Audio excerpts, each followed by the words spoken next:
Shalom, shalom, le peuple de Dieu, shalom.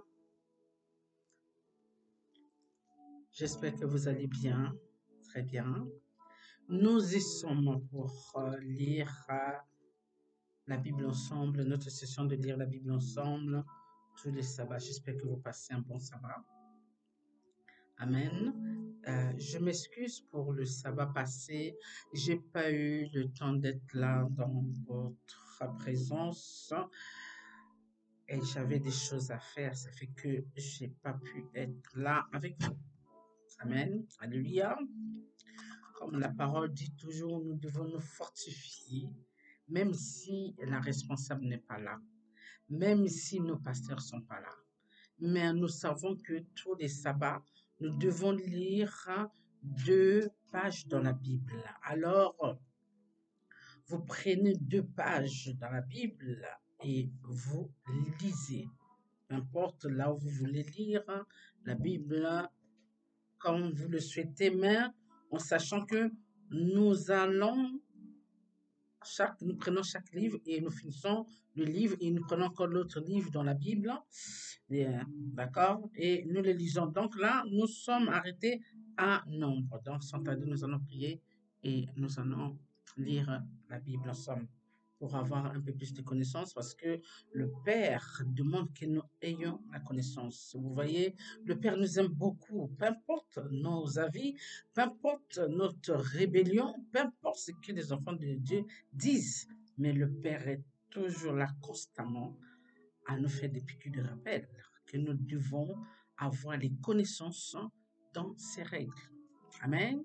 Alléluia. Et connaissance de ce qui se passe dehors avec l'ennemi. Amen. Alors, sans tarder, prions. Oh Père, merci. Dieu d'Abraham, d'Isaac, de Jacob, de nos pères. Merci Père de permettre encore ce moment d'être dans ta présence. Merci de nous illuminer Père. Merci de nous remplir de connaissances dans ta parole, ô Esprit de mon Père. Prends le contrôle de ce moment. Illumine-nous, Esprit de Dieu, Esprit de notre Père. Au nom de Jésus, ainsi je prie. Amen, amen et amen. Alléluia. Alors, la dernière fois, nous sommes arrêtés à Nombre 33 et 34. Et là, nous allons prendre Nombre 35 et 36. Et nous allons finir le livre de Nombre. Et nous allons basculer sur l'autre livre de la Bible qui sera Deutéronome. Amen. Alors, nous allons finir le livre de Nombre aujourd'hui. Amen. Nos 2 pages. Alors, comme d'habitude, nous lisons l'intégralité de la page, les 2 pages. Alors, le Nombre 35 commence par verset 1 jusqu'à 34. Amen. Et le Nombre 26, notre dernière page du Nombre, ça commence verset 1 jusqu'à 34 aussi. Amen. Alléluia. Jusqu'à 34, non, excusez-moi. Jusqu'à 13. Amen. Bénissons la parole de Dieu. Nous allons commencer. L'Éternel parla à Moïse dans la plaine de Moab, près de Jourdain, vis-à-vis de Jéricho. Et il dit, verset 2, ordonne aux enfants d'Israël d'accorder aux Lévites sur l'héritage qu'ils posséderont des villes où ils puissent habiter. Vous donnerez aussi aux Lévites une banlieue autour de ces villes. Verset 3. Ils auront les villes pour y habiter et les banlieues seront pour leur bétail, pour leurs biens et pour tous leurs animaux. Verset 4. Les banlieues des villes que vous donnerez aux Lévites auront à partir du mur de la ville et au dehors 1000 coudées tout autour. Verset 5, vous mesurerez en dehors de la ville 2000 coudées pour le côté oriental, 2000 coudées pour le côté méridional, 2000 coudées pour le côté occidental et 2000 coudées pour le côté septentrional. La ville sera au milieu, tels seront les banlieues de leur ville. Verset 6. Parmi les villes que vous donnerez aux Lévites, il y aura 6 villes de refuge où pourra s'enfuir le meurtrier et 42 autres villes. Verset 7. Total des villes que vous donnerez aux Lévites, 48 villes avec leurs banlieues. Verset 8. Les villes que vous donnerez sur les propriétés des enfants d'Israël seront livrées en plus grand nombre par ceux qui ont le plus et en plus petit nombre par ceux qui ont moins. Chacun donnera de ces villes aux Lévites à proportion de l'héritage qu'il possédera. Verset 9.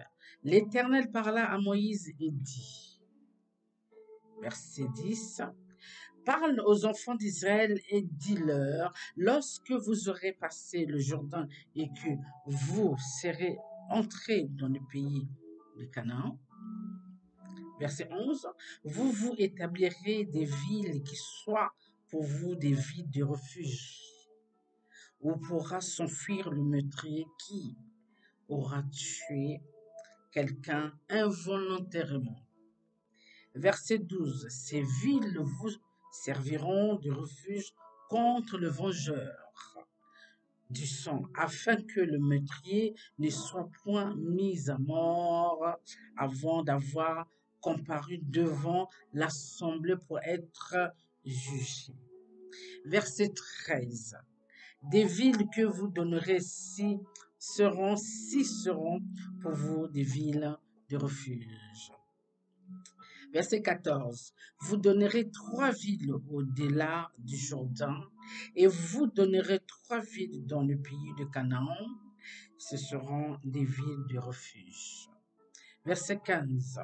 Ces 6 villes serviront de refuge aux enfants d'Israël, à l'étranger et à celui qui demeure au milieu de vous. Là pourra s'enfuir tout homme qui aura tué quelqu'un involontairement. Verset 16. Si un homme frappe son prochain avec un instrument de fer et que la mort en soit là, suite, c'est un meurtrier. Le meurtrier sera puni de mort. Verset 17. S'il le frappe tenant à la main une pierre qui puisse causer la mort et que la mort en soit la suite, c'est un meurtrier. Le meurtrier sera puni de mort. Verset 18. S'il le frappe tenant à la main un instrument de bois qui puisse causer la mort et que la mort en soit la suite, c'est un meurtrier. Le meurtrier sera puni. Verset 19. Le vengeur du sang fera mourir le meurtrier. Quand il le rencontrera, il le tuera. Verset 20. Si un homme pousse son prochain par un mouvement de haine ou s'il jette quelque chose sur lui avec préméditation et que la mort en soit la suite, verset 21, oui, s'il le frappe de sa main par inimitié et que la mort en soit la suite, celui qui a frappé sera puni de mort. C'est un meurtrier. Le vengeur du sang tuera le meurtrier quand il le rencontrera. Verset 22. Mais si un homme pousse son prochain subitement et non par l'immunité, ou s'il jette quelque chose sur lui sans préméditation, verset 23, ou s'il fait tomber sur lui par mégarde, d'une pierre qui puisse causer la mort et que la mort en soit la suite, sans qu'il ait de la haine contre lui et qu'il lui cherche du mal. Verset 24, voici les lois d'après lesquelles l'assemblée jugera entre celui qui a frappé et le vengeur du sang. Verset 25. L'assemblée délivrera le meurtrier de la main du vengeur du sang et le fera retourner dans la ville de refuge où il s'était enfui. Il y demeurera jusqu'à la mort du souverain sacrificateur, quand on a moins de l'huile sainte. Verset 26. Si le meurtrier sort du territoire de la ville de refuge où il s'est enfui, verset 27, et si le vengeur du sang le rencontre hors du territoire de la ville de refuge et qui tue le meurtrier, il ne sera point coupable de meurtre. Verset 28, car le meurtrier doit demeurer dans sa ville de refuge jusqu'à la mort du souverain sacrificateur. Et après la mort du souverain sacrificateur, il pourra retourner dans sa propriété. Verset 29. Voici des ordonnances de droit pour vous et pour vos descendants dans tous les lieux où vous habiterez. Verset 30. Si un homme tue quelqu'un, on ôtera la vie au meurtrier sur la déposition des témoins. Un seul témoin ne suffira pas pour faire condamner une personne à mort. Verset 31. Vous n'accepterez point de rançon pour la vie d'un meurtrier qui mérite la mort, car il sera puni de mort. Verset 32. Vous n'accepterez point de rançon qui lui permette de s'enfuir dans sa ville de refuge et de retourner habiter dans le pays après la mort du sacrificateur. Verset 33. Vous ne suierez point le pays où vous serez, car le sang sué le pays, car le sang souille, le pays, et il ne sera fait pour le pays aucune expiation du sang qui sera répandu que par le sang de celui qui l'aura répandu. Notre dernier verset, Nombre 34, verset 34.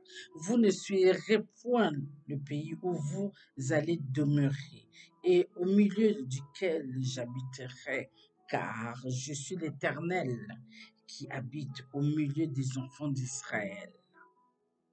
Bénissons la parole de Dieu. Nous prenons le Nombre 36, notre dernière page de Nombre. On a fini le livre de Nombre, n'est-ce pas? Le chef de la famille de Galad, fils de Makir, fils de Manassé, d'entre les familles de fils de Joseph, s'approchèrent et parlèrent devant Moïse et devant les princes, chefs de famille des enfants d'Israël. Verset 2. Il dit, l'Éternel a ordonné à mon Seigneur de donner le pays en héritage par le sort aux enfants d'Israël.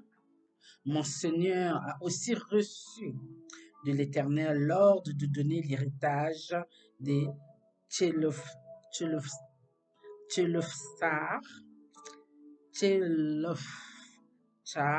notre frère et ses filles. Verset 3, excusez-moi. Si elle se marie à l'un des fils d'une autre tribu des enfants d'Israël, leur héritage sera rattaché de l'héritage de nos pères et ajouté à celui de la tribu à laquelle appartiendront. Ainsi sera diminuer l'héritage qui nous est échu par le sort. Par le sort. Verset 4. Et quand viendra le jubilé pour les enfants d'Israël, leur héritage sera ajouté à celui de la tribu à laquelle elles appartiendront. Et il sera retranché de celui de la tribu de nos pères. Verset 5. Moïse transmit aux enfants d'Israël les ordres de l'Éternel. Il dit, la tribu des fils de Joseph a raison. Voici ce que l'Éternel ordonne au sujet des filles de Tchelofsar. Elles se marieront à qui elles voudront, pourvu qu'elles se marient dans une famille de la tribu de leur père. Verset 7. Aucun héritage parmi les enfants d'Israël ne passera d'une tribu à une autre tribu. Mais les enfants d'Israël s'attacheront chacun à l'héritage de la tribu de ses pères. Verset 8. Et toute fille possédant un héritage dans les tribus des enfants d'Israël se mariera à quelqu'un d'une famille de la tribu de son père, afin que les enfants d'Israël possèdent chacun l'héritage de leur père. Verset 9. Aucun héritage ne passera d'une tribu à une autre tribu, mais les tribus des enfants d'Israël s'attacheront chacune à son héritage. Verset 10. Les filles de Tchelofsar se conformèrent à l'ordre que l'Éternel avait donné à Moïse. Verset 11. Machla, Tischa, Olga, Milka et Noah, filles de Tchelofsar, se marièrent au fils de leur oncle. Verset 12. Elles se marièrent dans les familles de fils de Manassé, fils de Joseph, et leur héritage resta dans la tribu de la famille de leur père. Notre dernier verset de Nombre 36, verset 13. Tels sont les commandements et les lois que l'Éternel donna par Moïse aux enfants d'Israël dans les plaines de Moab, près du Jourdain, vis-à-vis de Jéricho. Alléluia. Amen. Amen. Alors, comme nous le savons, et Dieu marche toujours avec ses enfants pour les guider, pour les expliquer comment ça doit se passer dans les tribus des enfants d'Israël. Comme Dieu le dit bien, pour garder votre héritage, vous devez vous marier avec les tribus de la même famille, pour que l'héritage n'aille pas ailleurs. Parce que lorsque les filles là, si se marient avec d'autres tribus, donc ils seront perdants. Et l'héritage de leur père iront ailleurs. Pour ne pas que l'héritage là aille ailleurs, le père leur conseille à l'époque de se marier dans la même tribu pour qu'ils gardent l'héritage de leur père. Amen. Alléluia. Dieu n'a jamais abandonné ses enfants. Comme je dis toujours, Dieu nous fait toujours des piqûres de rappel pour nous rappeler. D'où le Père dit, je l'ai dit au début, que nous devons avoir la connaissance de la parole de Dieu. Nous devons savoir comment marcher avec le Père. Nous devons savoir tout ce qu'il a mis pour nous, pour ne pas tomber dans le piège. C'est vrai que à l'époque de nos ancêtres et notre époque, Dieu a amélioré beaucoup de choses pour que les choses aillent plus facile pour nous que par rapport à avant. D'où il nous fait des piqûres de rappel, d'où il nous demande d'avoir la connaissance dans sa parole. Il dit, mes enfants meurent en manque de connaissance. Effectivement, lorsqu'on n'a pas de connaissance, lorsqu'on ne sait pas, on ne peut pas faire des choses qu'on ne sait pas. On fait ce qu'on sait. D'où le Père est toujours en train d'enseigner ses enfants la même chose que le Père nous fait aujourd'hui, la même chose que Dieu nous fait aujourd'hui, la même chose que Jésus fait aujourd'hui, la même chose que le Saint-Esprit fait aujourd'hui pour nous guider, pour nous accompagner, pour nous montrer, pour nous enseigner, pour nous instruire. Alors, pour que nous soyons instruits, nous devons lire la Bible, d'où la session de sabbat, de lire la Bible ensemble. Petit à petit, n'est-ce pas, on aura des connaissances pour que l'ennemi ne nous fasse pas tomber, n'est-ce pas? Et que nous sachions comment marcher avec le Père pour ne pas hériter du cœur de Dieu. Dieu nous aime beaucoup. D'où il prend son temps pour nous instruire, pour nous parler, pour nous expliquer les choses, ce que nous devons faire et ce que nous ne devons pas faire. Dieu est patient. Dieu est merveilleux. Malgré notre comportement, malgré tout ce que nous disons par rapport aux autres, tout ce blimbli là autour de nous, mais Dieu est toujours là pour dire, voilà, c'est comme ça. Ici, c'est pas ça. Ici, c'est comme ça. Ici, c'est pas ça. Et si nous suivons ce chemin-là avec le Père, nous ne tomberons point. Parce qu'il dit, celui qui s'appuie sur moi ne tombera point. Celui qui marche avec moi marche dans la lumière. Alors, vous voyez, je pense que nous devons choisir de marcher avec le Père pour être toujours dans la lumière et de s'appuyer sur le Père. Peu importe le vent, peu importe ce qui peut se passer, nous savons que on ne tombera pas, n'est-ce pas? Dans le nom de Jésus, alléluia. Amen. Je vous aime. Prions. Oh, ton Père, merci pour ce moment qui t'a permis, qui t'a accordé que nous soyons dans ta présence. Merci de nous instruire. Merci d'illuminer notre intelligence. Merci de nous remplir dans ta parole, Seigneur. Oh, merci de nous activer toujours, avoir toujours cette envie, Père, de venir et de lire encore et de lire encore, pour que, Papa, nous ayons la connaissance que tu nous demandes d'avoir, afin que l'ennemi ne puisse pas nous tromper. Seigneur, merci pour toutes choses. Je te confie mes frères et sœurs partout sur Seigneur. Sois avec eux, visite-les. Tu connais chacun d'eux, tu connais chaque problème. Père, je te fais confiance, je sais que tu feras du bien à tes enfants. Dans le nom de Jésus, Seigneur, merci pour toutes choses. Que le nom de Jésus nous protège, Père, dans le nom de Jésus. Ainsi je prie, Père. Amen, amen et amen. À sabbat prochain. Bon sabbat. Bye.